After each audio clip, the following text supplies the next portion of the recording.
Welcome. I'm here today with May Flaum, and May has a really fun technique with using your leftover kind of paper after you're done cutting with it.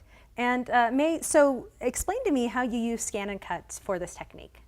Well, for this technique, what I did was I used a scrap of paper and I just put 3 different shapes onto it that I could use as a stencil. So Liz, if you would go ahead and get this cutting for me. Perfect.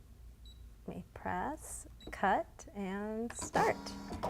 And while this is cutting, May, I did notice that you have your picture here on your layout, but then you also have on the same picture, it looks like, printed here. Did you scan this with a ScanNCut and then print it out? You know what, I did. This is a photo that my friend gave to me, and what I was able to do is the scanner, you know, it has the 300 DPI, so it's really high quality. So I was able to scan it in, and that way I didn't have to use the original or be worried about, I always get worried about having a copy of it. So that way I always have my digital copy that I put onto the USB. So you just put it on your USB, and after you scanned it, well, you were ready to go. Right. Great.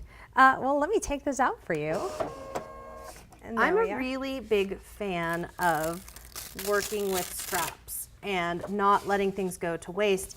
And I like to try to get stuff used right away as well. So I do keep little scraps like this. If you might think, sometimes you find a use for it that's a bigger use, but with this ScanNCut, it's really changed my entire crafting system, because instead of having to make things sit around, I can actually get them used right away, because this, I can get shapes cut, or like this, we can make stencils. And I'll show you how. I couldn't find a pattern paper that I really liked for this layout, and all of a sudden I thought, oh, well, you know what? I had started cutting out the shapes, and then I thought, you know what? This would be great if I took this scrap and made myself a stencil and painted myself my own background. So you would just need any paint, and you would do this directly onto your background. And this is so much fun for me, because awesome. I get messy, I get my messy art time, but I'm using up scraps. And if you're using something like cardstock that is sturdy, you can keep reusing it. And I just did the first 3 there randomly, but then I can go in and add more. And it doesn't have to be perfect. It doesn't have to be perfect. You can just go in and see what it looks like, what you like. If it's close, you could have it go off of the edge. You could change the angles. You could do different colors. And it's all, I mean, you've made your own stencil with just a scrap that might have otherwise been thrown out. I'm gonna just layer these. And what's nice is that you took the shape, like, yes, this.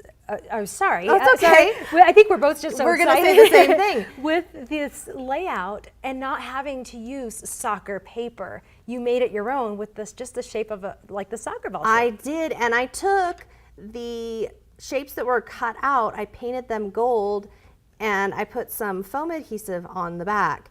So to add some dimensions and to cover up some of the less than perfect spots, I can then place those so that now I'm getting more colors and layers going on, and I'm truly using every part of what got cut out here. Well, this is a great, wonderful example of just how you can use your scraps, get creative. Again, even if you're not necessarily artistic or artsy or feel like painting's your thing, this is a nice, simple, clean way of adding that detail, that personal touch. It really is, and that's my favorite thing about the machine. I am able to combine them with my own ideas and make my own stuff. And now you are an artist. I am, there we go.